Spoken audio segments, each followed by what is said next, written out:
Akkam jirtu daawwattoota keenya oduu qabannee dhiyaannee jira. Oduu har'aa isinitti himuun kan isin waliin turu an Itichaa Guddataati. Barattoonni mana barumsaa qophaa'inaa magaalaa Amboo guyyaa har'aa mormii jabaa gaggeessaa akka oolan jiraattonni magaalittii OMN'tti himani. Ka'umsi mormii kanaa Dr. Marraa Guddinaa dabalatee ilmaan Oromoo hidhamanii haal duree tokko malee haayikaman jechuun akka ta'es beekamee jira.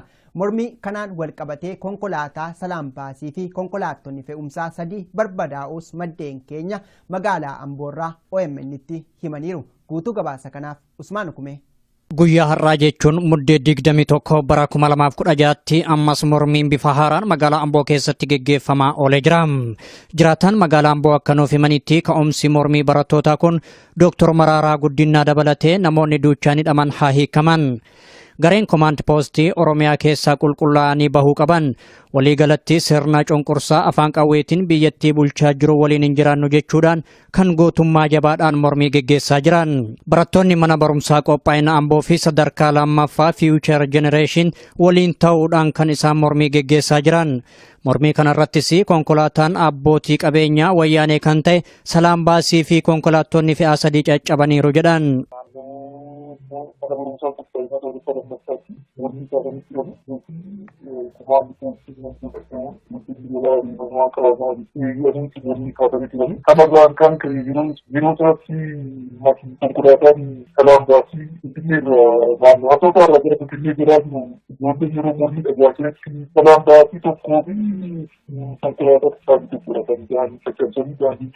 Mormiin barattoota mana barumsaa qophaa'ina Ambootiin eegalame kun booda barattoota mana barumsaa sadarkaa lammaffaa hirmaachisee akka jiru himan. Kanaan wal qabatee daandii magaalattii cufamee ooluunis beekamee jira. Wayita ammaa kana loltoonni agaazii magaalattii weeraruun jiraattota nagaa irratti reebicha hamaa geggeessaa jiran. Barattoonnii fi barsiisonni hedduun hidhamuullee namni kun dubbatan.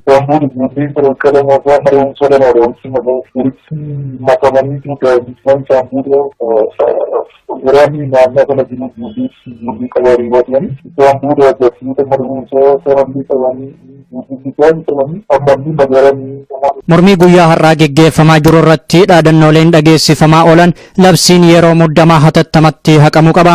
Mootummaa shororkeessaa wayyaanee hin barbaannu kan jedhuu fi qabsoon saba Oromoo haga bilisummaatti itti fufa jedhan.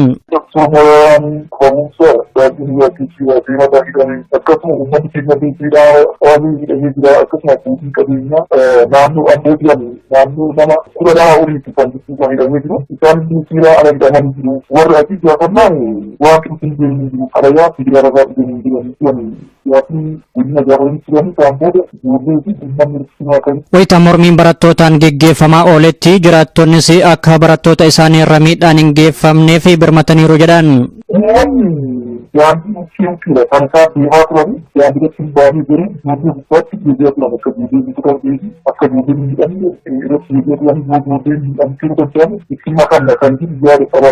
Dargaggoonni hedduun magaalaa keessaa hidhamaa jiraachuu himanii kanneen hafan ammoo loltoota agaazii dhagaarree ba'aa akka jiran jiraataan magaalaa Amboo kun nutti himanii jiru.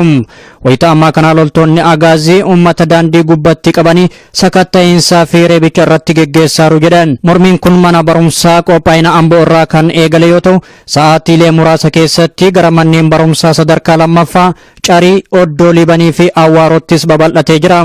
Wayita ammaa kana uummanni Oromoo biyyuma isaa irratti ajjeefamuu, hidhamuu fi biyyarraa ari'amaa waan jiruuf kun mormii irraa kan duubatti deebisuu miti jedhan.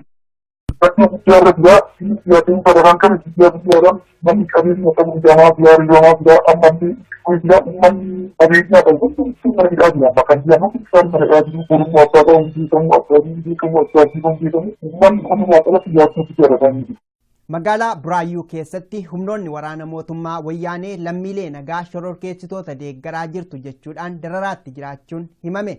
kantiibaa haaraan magaalittii keessatti jijjiiramanis nageenyaaf tasgabbiin magaalittii keessa jiru caalmaattiyyuu hammaachuu jiraattonni OMN'tti himanii. Jiraataan magaalaa Buraayyuurraa dubbisne akka jedhanitti mootummaan wayyaanee rakkoo siyaasaa isa mudate jalaa ooluudhaaf waan qabee gadhiisu wallaalee lammiilee nagaa magaalaa keessa jiraatan diinaaf da'oo taatanii jirtu jechuun hubaatti akka jiru dubbatanii.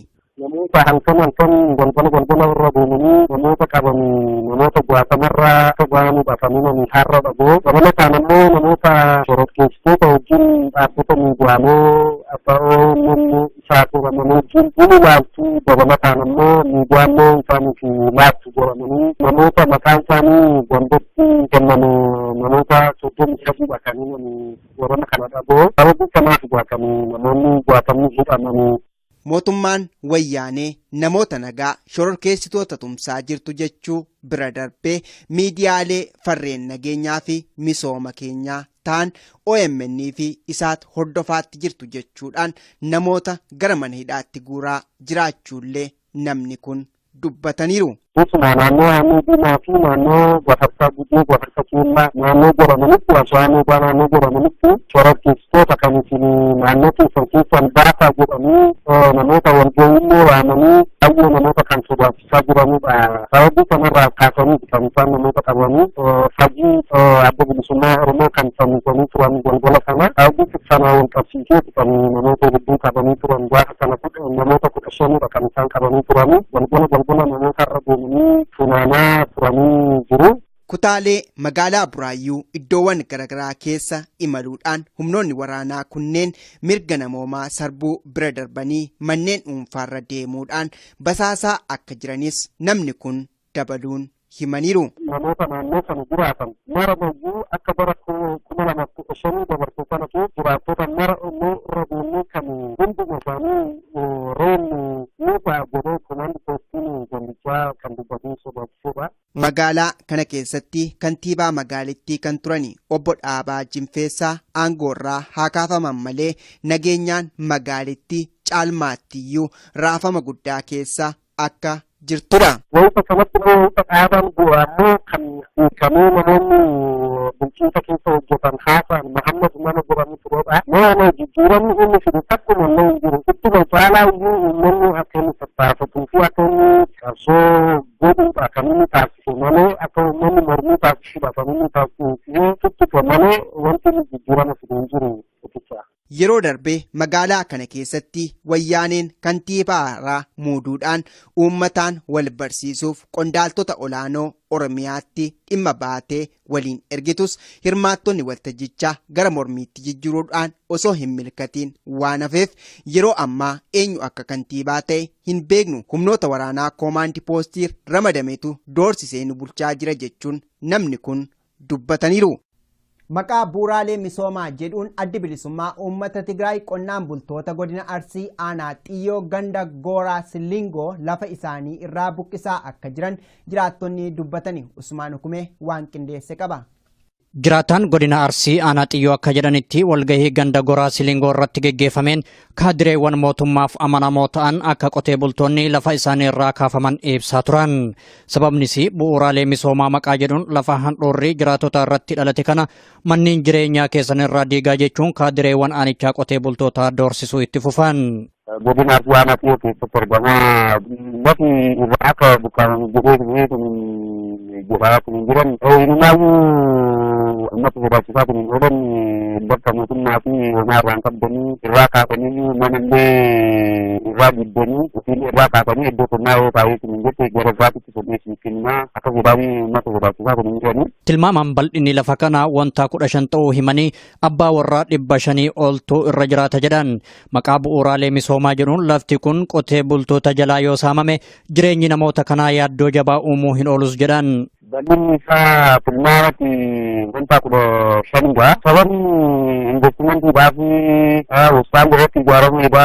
Deedii manaara akkas wanti bunaa fi waliin biyyoota tilmaamanii hin jiru. Kuma sabuu akkasuma maatiiwwan godhu goomti hin jiru. Akkasuma mana dhuunfaaf immoo gara mana 500 ta'a. Kana malees mormiiwwan kana dura aanaa isaanii keessatti geggeeffamee turerra dargaggoota qooda fudhatan dabarsaa kennaa jechuun doorsiifni itti fufeera jedhan. Akkasumas gareen komaand poostii akka jiraattonni gibira gabbaran dirqisiisaa jiraachuullee himan. Haa ta'u malee jiraattonni wayita ammaa kana mootummaan uummataan filame waan hin jirreef sirna abbaa irreetiif hin kafallu jechuun diddaa isaanii agarsiisaa jiran. Ijoollee karaa tokkollee baasaa gibirallee hin gabbartanii guddaruu diddanii hin jettan komaandi poostiidhaan isin gabbarsisnaa yookaan immoo gibira akka gabbartan jedhanii uummata baasisuutti jedhanii. Namni kun akka dubbatanitti kanaan duras ijaarsa yuunivarsiitiif jecha qotee bultoota dhibbaan laakaman jala lafti isaanii fudhatamee ture.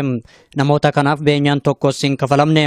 Ammas haala wal fakkaatuun namoota lafa isaanii irraa buqqisuuf hojiin eegalameera jedhan. Yuunivarsiitiin Haarootti ijaaramuuf irraa fuudhanii kaabaa tokko malee maqaa gora saniitiin hin mootu bootaawota bombaatii fi bulchiinsa aanaatu lafa qoqqoodateetiin hin to'ate namni tokkotti wanta argatan jiru lubbuu nama 700 olitti irratti fayyadamaa kan hin ture lafa duraa yuunivarsiitiin kaabaa tokko malee irratti ijaarameetiin hin jedhu ammas irraa kaasanii bakki kan mootummaa fi homaan qabsanii yooddoon komaandi poostiidhaan gabbartanii gibira illee gabbara lafa irraa kaasanii jiranii kun hin matuufaachiidhan. Lafa karoora bu'uuraalee misoomaaf jedhamee himamaa jiru kanarraa kan jiraatan akka waliigalaatti maatii 3,000 ol ta'uu namni kun ibsanii jiru.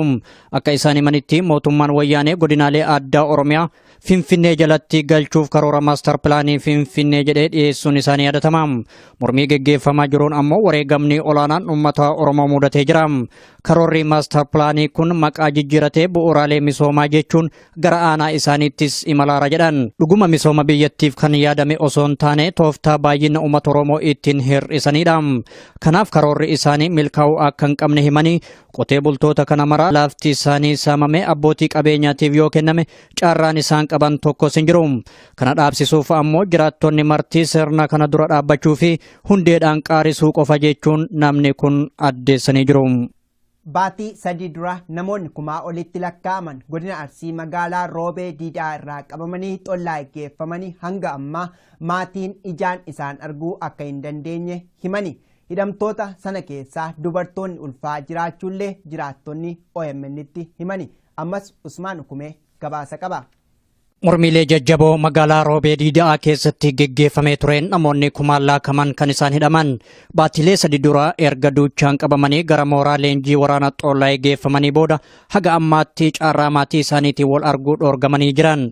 Hidhamtoota kana keessa dubartoonni ulfaa jiraachuullee jiraattonni OMN'tti himan. Ammas hidhaan itti fufee jira. Jiraattuun magaalaa Roobee Diidaa akka jedhanitti erga namoonni kun hundi gara xollaa geeffamanii jalqabee maatiin hidhamtoota kana arguu waan hin dandeenyeef wayita ammaa yaaddoo hamaa keessa seenanii jiru. Namoota xollaa itti hidhaman keessa hagi tokko gara qe'ee isaaniitti ni deebifamu jedhamee eeggamaa jira jechuun ibsan. Kun ammoo hagam dhugaa ta'uu isaa wanti beeknu hin jiru jedhan. Kana malees namoonni tibba darbee qabamanii achuma magaalaa Roobeetti hidhamanii turan guyyoota muraasa dura gara mooraa leenjii waraana xollaa itti geeffamullee dubbatanii jiru. Kan dhiyoo kanaa tilmaamame nama 3,000 jedhaa jiranii sadeen gaddaa jechuudha. Kan biraammoo nama bara 7,000 namni ta'uu kan jibee argonaa warra xollaa jiru warra baatii 3 sana hiraraa jiranii har'a boruu hin seenanii roobeerra jedhan. Dhugaa ta'aa ta'aa addanuun baane warra biroo immoo dhingata geessanii jiru kaasuun gara achuma tura nama hin dhufu gonaa kunuyyuu hin dhufaan dhufu gonaa boru deemu. Namoota ammaan kana xollaa itti hidhamanii dararamaa jiran keessa dubartoonni ulfaa jiraachuu dubartiin tun ragaa bahan. Warri hidhamanii jira warra ummata kana keessa jirtiin hiriyaan ummata kana waliin hin istikaa buru ta'a dhufuun ni mala yoo dhufteellee jechuudha yoo kararaan taate malee litti karaa akka ulfaanayyuu hidhamee ni jira akkasittimma. Akka jiraattuun magaalaa Roobee jedhanitti namoonni kun hundi haa hidhaman malee yakki isaan uuman tokkos hin jiru. Hidhamanii malee wanti ani maa badii isaanii beekee takka hin jirtu sun jedhaniitu maali tokko balleen ta'ee bakka wanta addaati sun jedhaniituma hidhan malee namni sun kana balleessu jedhanii waa hidhan maa nama guutuu hidhanii nama argata. Ammas hidhaan haalaan itti fufee jiraachuu himanii namoonni hidhaman ammoo marsaa 3tti addaan qoodamuun gara xollaa itti geeffamaaru jedhan. Naammayyuu guuraatuma jiranii marraa 3 fe'uu jedhanii zuurii 3 barbaannaa jedhanii amma zuuriin tokko dura fe'amee jira. Zuurii lammataa immoo torbaan kaleessatti annammatu. Amma immoo zuurii sadaffaa barbaadan. Zuurii sadaffaa nama walitti xaraqqabataa jiran. Akka isaan dubbatanitti sirni cunqursaa kun hammeenyaan guutamuu irraan kan ka'e dubartoota ulfaa hidhaa jira jedhan. Gochaan kun akka sadarkaa addunyaatti haaraa ta'ee mul'ataa jira. Kanaaf sirna hammeenyaan guutame kana ofirraa qaarisuuf falli jiru mormii geggeessuudha jechuun OMN itti himanii jiru. Warshaan biskitii Saarem magaalaa Buraayyuutti argamu hojjettoota hedduu hojiirraa ari'aa jiraachuun himame. Warshaan kun Oromiyaa keessatti haa argamu malee ilmaan Oromoo fayyadamoo taasisaa kan jiru miti jechuun hojjetaa warshaa kanaa OMN itti himaniiru. Bal'inni isaa akka armaan gadiitti dhiyaata. Warshaan biskitii Saarem magaalaa Buraayyuu keessatti hundeeffamee erga hojiitti seenee waggoonni 9 darbuu kan nuuf himanii hojjetaan warshaa kana imala warshichaa fi dhiibbaa tureefii jiru akkasiin dubbatu. Warshaan kun warshaa beekamaa waggaa 9 fuuldura tureedha.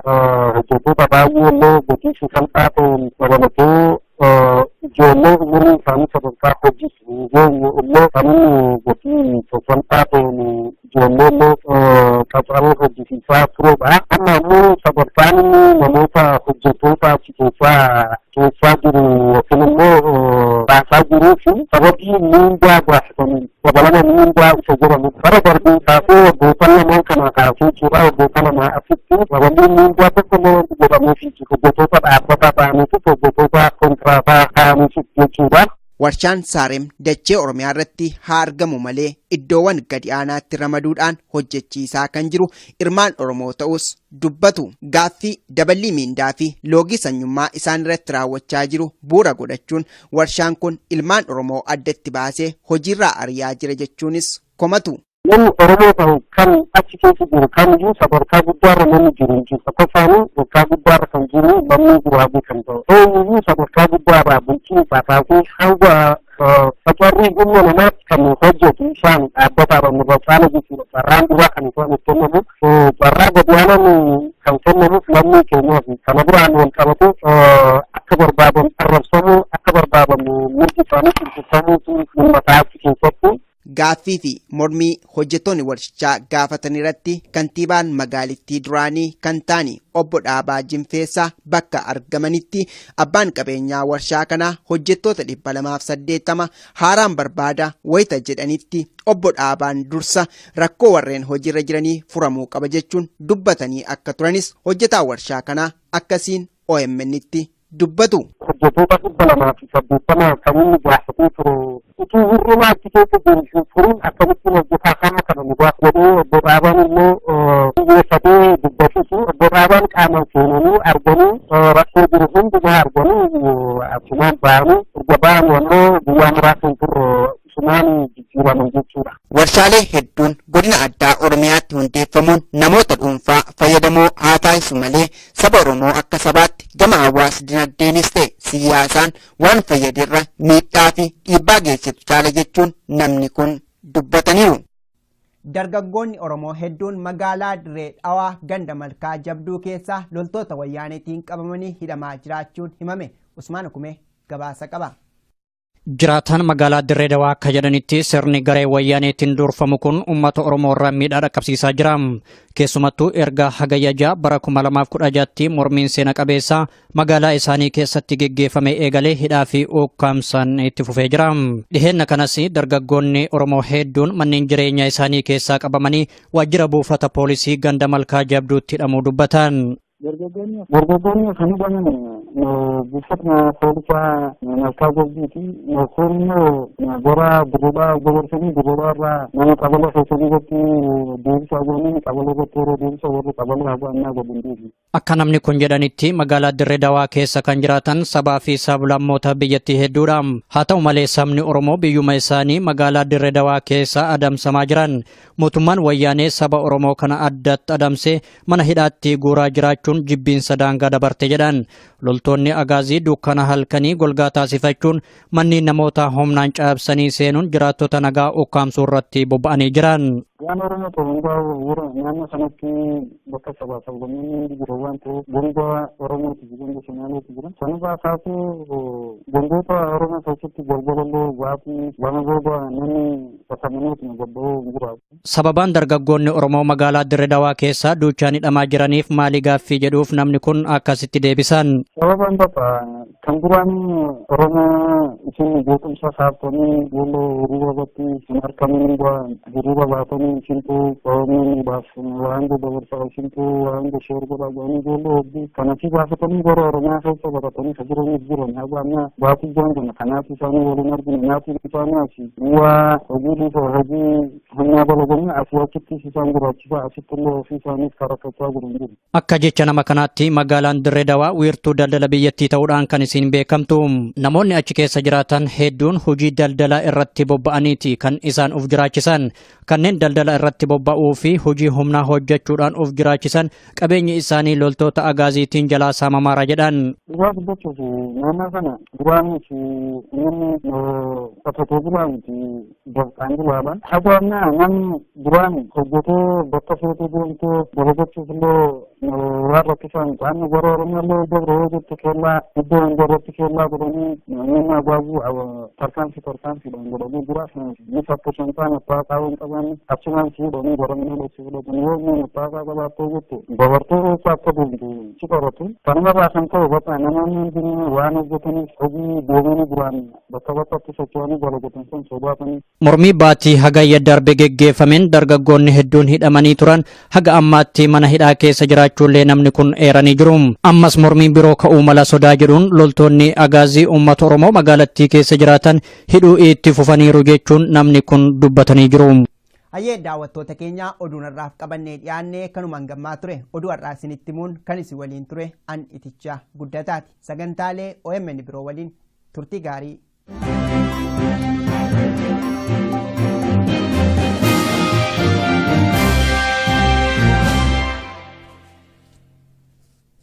Warri OMN'n karaa bilbilaatiin hordoftan lakkoofsi kanaan dura ittiin hordofaa turtan jijjiiramuusaa isin beeksifna.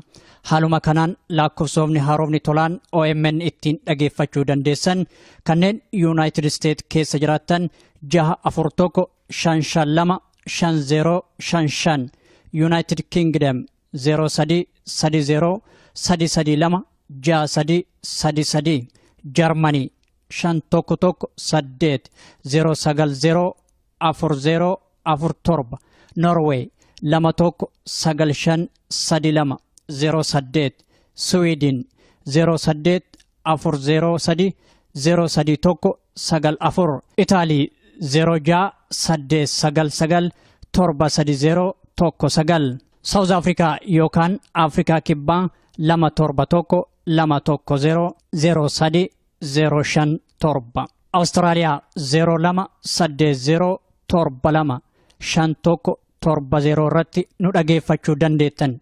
Biyyoota birootiif lakkoofsa haaraa akkuma baafneen isin beeksifna. Galatoomaa OMN.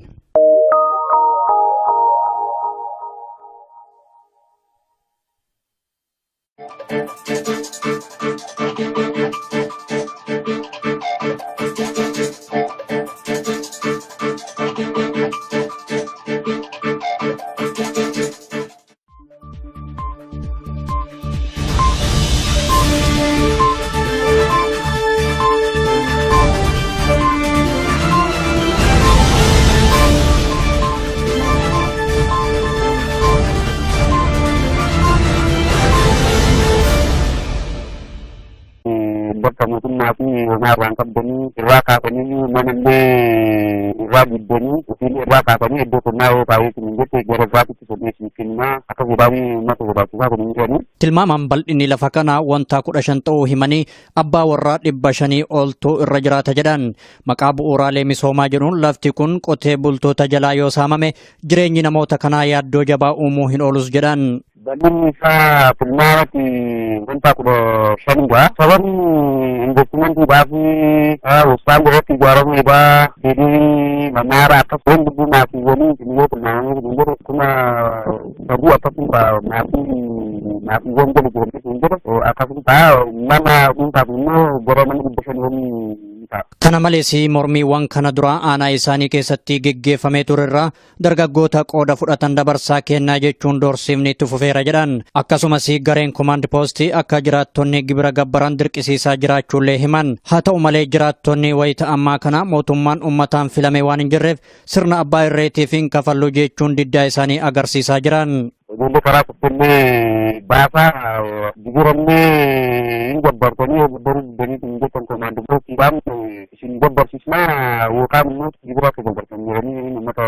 baasisuutti jiranii. Namni kun akka dubbatanitti kanaan duras ijaarsa yuunivarsiitiif jecha qotee bultoota dhibbaan laakaman jala lafti isaanii fudhatamee ture. Namoota kanaaf beenyaan tokkos hin kafalamne. Ammas haala wal fakkaatuun namoota lafa isaanii irraa buqqisuuf hojiin eegalameera jedhan. Yuunivarsiitiin Haarootti ijaaramuuf irraa fuudhanii kaabaa tokko malee maqaa gora saniitiin himmootu bootaawota bombaatii fi bulchiinsa aanaatu lafa qoqqoobateetiin fudhate namni tokkotti wanta argatan jiru lubbuu nama 700 olitti irratti fayyadamaa kan ture lafa duraa yuunivarsiitiin kaabaa tokko malee irratti ijaaramee kan jedhu ammas irraa kaasanii bakki kan mootummaa fi homaan qabsanii woddon komaand poostiidhaan gabbartanii jibira illee gabbara lafa irraa kaasanii jiranii kan hin bakka lafa karoora bu'uuraalee misoomaaf jedhamee himamaa jiru kanarraa kan jiraatan akka waliigalaatti maatii 3,000 ol ta'uu namni kun ibsanii jiru. Akka isaan himanitti mootummaan wayyaanee godinaalee addaa Oromiyaa Finfinnee jalatti galchuuf karoora maastar pilaanii Finfinnee jedhee dhiyeessuun isaanii yaadatama.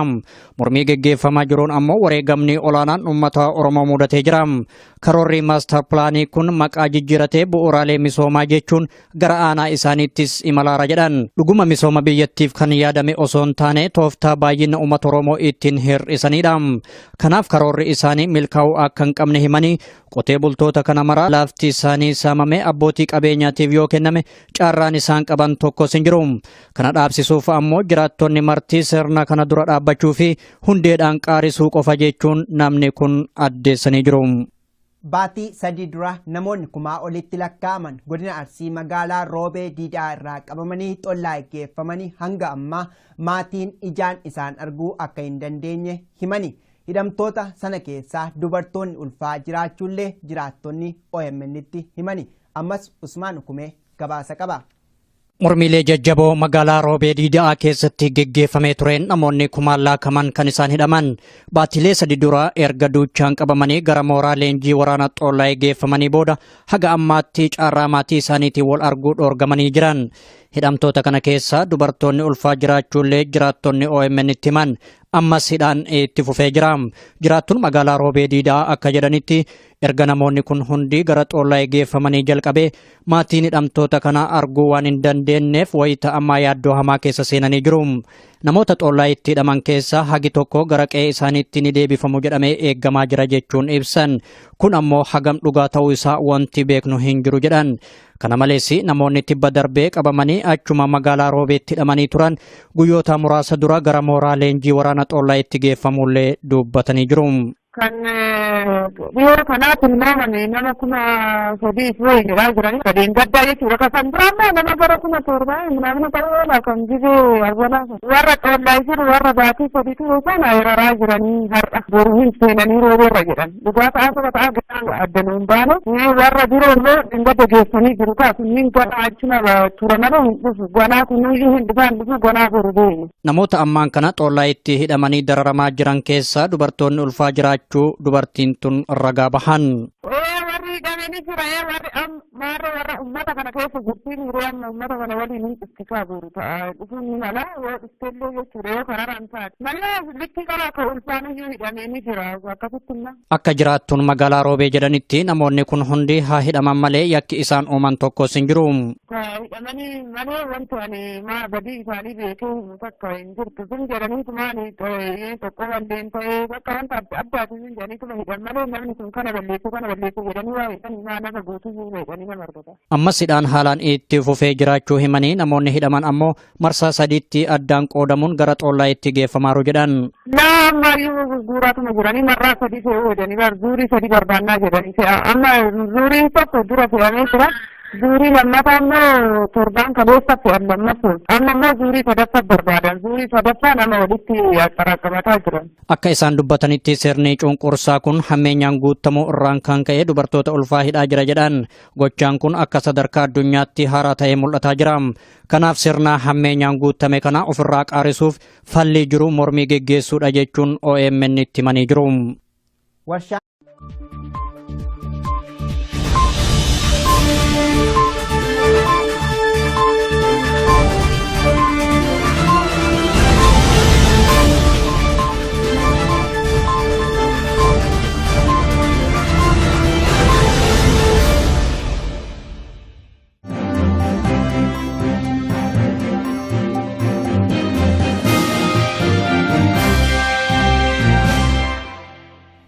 Akkam jirtu daawwattoota keenya oduu qabannee dhiyaannee jira. Oduu har'aa isinitti himuun kan isin waliin turu an itichaa guddataati. Barattoonni mana barumsaa qophaa'inaa magaalaa Amboo guyyaa har'aa mormii jabaa gaggeessaa akka oolan jiraattonni magaalittii OMN'tti himani. Ka'umsi mormii kanaa Dr. Mararaa Guddinaa dabalatee ilmaan Oromoo hidhamanii haal duree tokko malee haa hiikaman jechuun akka ta'es beekamee jira. Mormii kanaan wal qabatee konkolaataa Salaam Baasii fi konkolaattonni fe'umsaa 3 barbadaa'us maddeen keenya magaalaa Amboorraa OMN'tti himaniiru. Guutuu gabaasa kanaaf Usmaan Kumee. Guyyaa har'aa jechuun muddee 21 bara 2016tti ammas mormiin bifa haaraan magaalaa Amboo keessatti geggeeffamaa oolee jira. Jiraataan magaalaa Amboo akka nuuf himanitti ka'umsi mormii barattootaa kun Dr. Mararaa Guddinaa dabalatee namoonni duuchaan hidhaman haa hiikaman. Gareen Command Post Oromiyaa keessaa qulqullaa'anii bahuu qaban waliigalatti sirna cunqursaa afaan qawweetiin biyyattii bulchaa jiru waliin hin jiraannu jechuudhaan kan gootummaa jabaadhaan mormii geggeessaa jiran. Barattoonni mana barumsaa qophaa'ina Amboo fi sadarkaa lammaffaa Future Generation waliin ta'uudhaan kan isaan mormii geggeessaa jiran. Mormii kanarrattis konkolaataan abbootii qabeenyaa wayyaanee kan ta'e Salaam Baasii fi konkolaattonni fe'aa 3 caccabaniiru jedhan.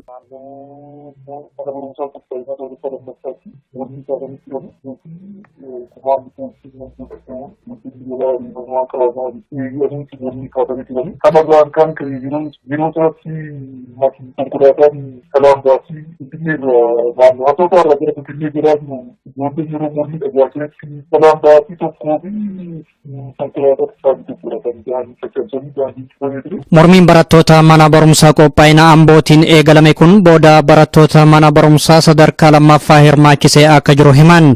Kanaan wal qabatee daandii magaalattii cufamee ooluunis beekamee jira. Wayita ammaa kana loltoonni agaazii magaalattii weeraruun jiraattota nagaa irratti reebicha hamaa geggeessaa jiran. Barattoonnii fi barsiisonni hedduun hidhamuullee namni kun dubbatan.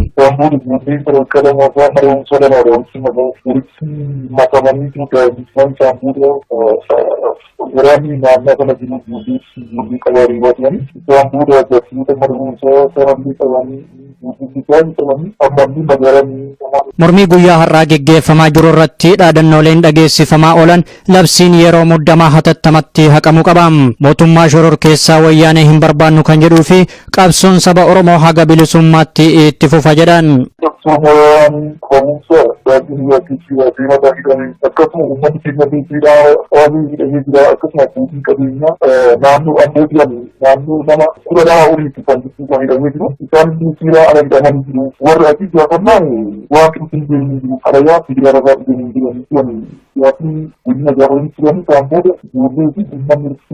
Wayita mormiin barattootaan geggeeffamaa ooletti jiraattonnis akka barattoota isaanii irra miidhaan hin geeffamnee fi birmataniiru jedhan.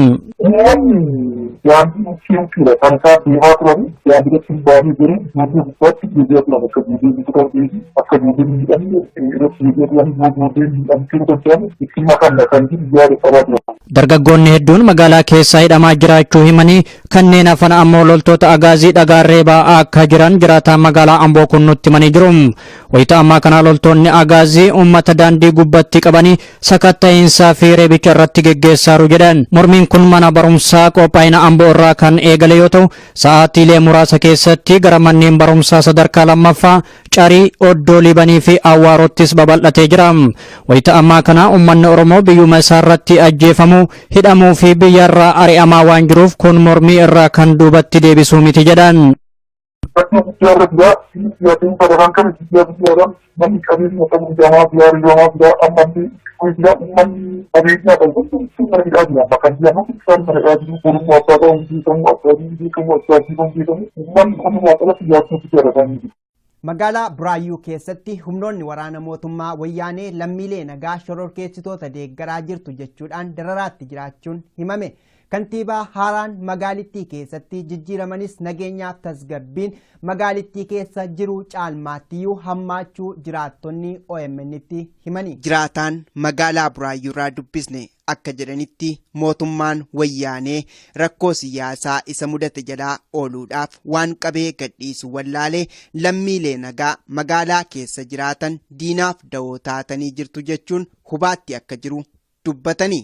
Namoota halkan galgala irra deemanii namoota qabanii namoota bu'aatamarraa ta'anii baafamanii har'a dhaboo dabalataan ammoo namoota shororkeessitoota wajjin dhaabbata miidiyaalee abba'oo namni isaa turamanii wajjin inni laaltuu dabalataan ammoo miidiyaalee isaaniif laattu jedhamanii namoota maqaan isaanii gondotti kenname namoota 33 bakanii warana kana dhaboo sababii kanaaf bu'atanii namoonni bu'atamni hidhamanii.